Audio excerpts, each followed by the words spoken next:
Man patinka. Radio stotis FM 99.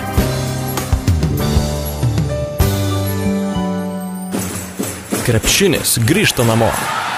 Laidą iš dalies finansuoja Alytaus miesto savivaldybė. Sveiki, radijo klausytojai, su jumis laida Krepšinis grįžta namo. Labas, Agne. Labas, Valy, labas visi klausytojai. Šiandien mes susirinkome čia likus lygiai 22 dienom iki Europos krepšinio čempionato Lietuvoje. Taip, lieka 3 savaitės ir 1 diena iki jo, iki pirmųjų rungtynių. Na, o kaip žinia, naujienų yra tikrai daug. Rinktinė sužaidė 2 rungtynes su Slovėnija ir su Čekija. Apie tai mes pakalbėsime šios valandos bėgyje, kaipgi sekėsi mūsų vyrams ir kurie žaidėjai turėjo palikti rinktinę. Taip pat turėsime ir A grupės apžvalgą, taigi apžvelgsime, kokios rinktinės žais būtent šioje grupėje, kurioje rungtyniauja ir mūsų Lietuvos rinktinė. Na ir kas be ko, pakalbėkime ir apie prizus. O prizų šiandieną turime kaip niekada daug. Vienas iš jų yra informacinis leidinys apie artėjantį Europos krepšinio čempionatą.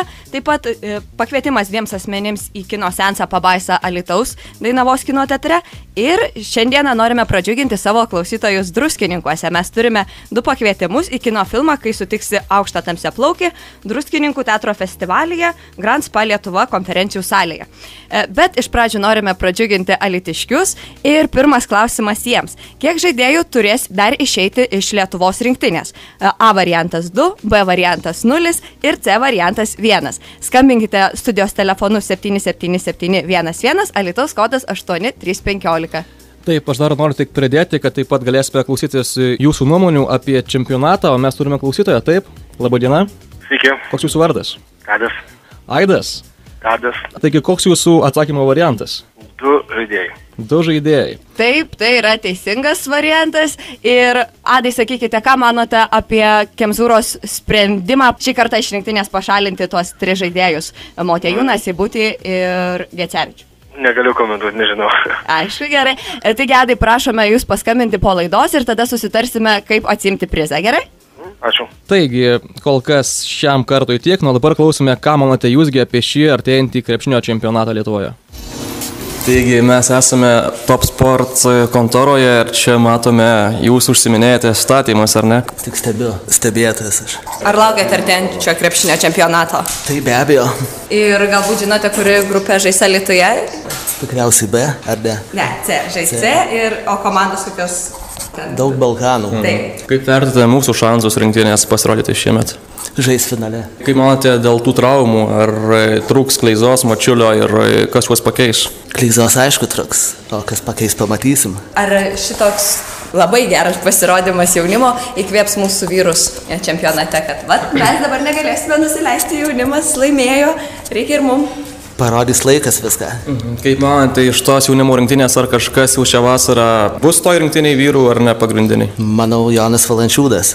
Jau pats laikas, ar ne? Taip. Gal žinote, kiek Lietuva kartų yra tapusi Europos čempionė? Tikriausiai 2.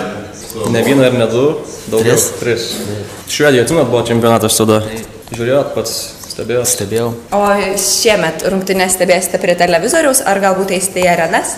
Reikėtų nueiti, pažiūrėti. Alytuje. Alytuje tikriausiai. Prie rekreacijos centro bus padaryta fanų zona, kur bus didelis ekranas ir tenai bus galima žiūrėti rungtynes, sudalyvauti įvairiuose renginiuose, pramogose. Bus matyti, jei laiko atsiras laisvesnio. Kas dar be mūsų rinktinės turi šansų pasirodyti gerai šiame čempionate? Graikai, kroatai mūsų grupėje žaidžia. Kaip manote, ar jiems pasiseks nueiti toli? Manau, turėtų graikas nueiti toli. Sakėte, Lietuva bus finale, tai kaip manote, su kuo finale žais? Su ispanais. Kaip visą laiką, ar ne? Taip. Mūsų priešai didžiausi. Aš mėgstu krepšinį, nes Lietuva krepšinio šalis. FM 99. Man patinka.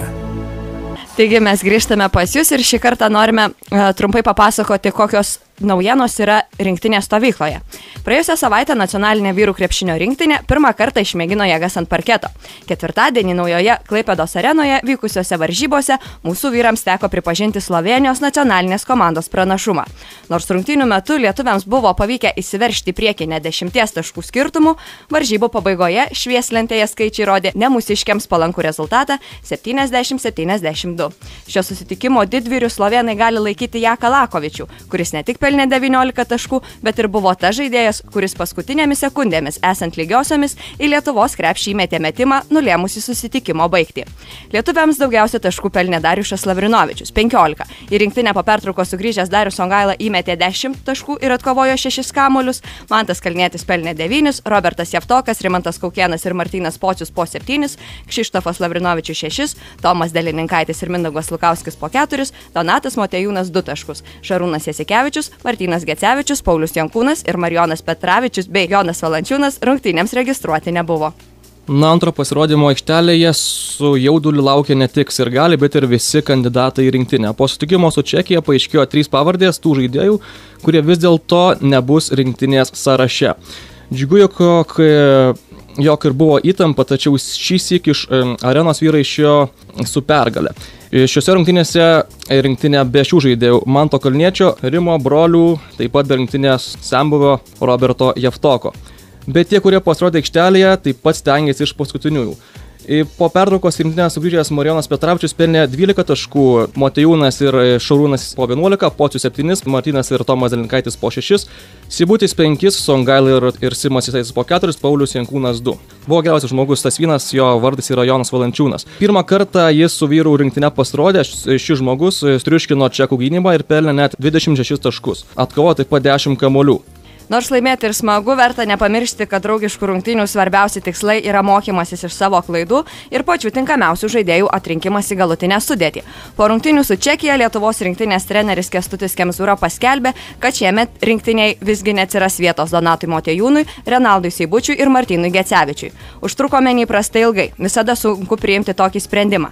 Vieningos nuomonės nebuvo ir trenerių štabe, diskutavome, ginčiojomės, kiekvieną dieną apie tai kalbėdavome, kad ir kaip norėtume, turime paisyti komandos interesų. Jie sako, kad turime mažinti žaidėjų skaičių, norėdami gerinti žaidybinę kokybę. Motejūnas po pernykštės vasaros yra žymiai sustiprėjęs. Jis dirbo su triguba energija. Tikiu, kad jis su Jonu Valančiūnu bus ateities rinktinės ramščiai. Visgi šiandien mums reikia daugiau patyrusių žaidėjų, teigia Kemzūra. Pasak stratego, sprendimą atsisakyti Gecevičiaus ir Seibučio paslaugų lėmė tai, kad tarp gynėjų yra didelė konkurencija, o jų pozicijose aštriau rungtyniauja Rimantas Kaukėnas bei Martynas Pocius. Kaip mūsų rungtynė atrodys per šių metų čempionatą, paaiškės po paskutinių rungtynių su Gruzija. Na, o jau rytoj lietuvių laukia jau trečiosios draugiškos rungtynės, šį kartą Rusijoje su šios šalies rinktinė. Nuo šeštadienį jėgas galima bus išmėginti ir su čempionė Ispanijos rinktinė. Na, o dabar klausomės toliau jūsų nuomonių iš gatvės. Artėja Europos krepšinio čempionatas. Ar laukiate? Tai žinoma, kad laukiu. Ar esate krepšinio fanas? Aišku, kad esu. Ar žinote, ką žais mūsų mieste, kurios komandos? Graikai, kroatai, makedonai. O pats ten būsi? Dalyvausi? Jo, savanoris būsiu. Puiku. Ir kokios pareigos tavo? VIP. VIP tai būtų išvertus į žmonių kalbą. Labai svarbus asmenys. Ir kokios konkrečiai užduotys tavo bus, ar jau žinai? Dar nežinau, dar nepranešė. Ar nebijai to, kad nematysi rungtynių savanoriaudamas, kai tuo tarpu tie, kurie sėdės prie televizoriaus ekranų, matys viską? Ne, nebijau, man tai gera patirtis bus savanoriavime. Klausimėlis apie šių metų pasiruošimą. Kaip tu manai, kokie žaidėjai bus nuo rinktinės atkabinti, tai galim pasakyti, kurie ten nėra verti būti? Prognozuoti yra sunku, nes kiekvienas ten vertas būti, jau jei atrenka į 20, tai kiekvienas vertas būti, bet čia bus trenerio pasirinkimas. Tavo koks mylimiausias krepšininkas, ar turi tokį? Kleizaš ir Valančiūnas. Klausimėlis iš istorijos. Kiek kartų Lietuvos krepšinio rinktinė yra tapusi Europos krepšinio čempionato nugalėtoja? 3. 37, 39 ir 2003.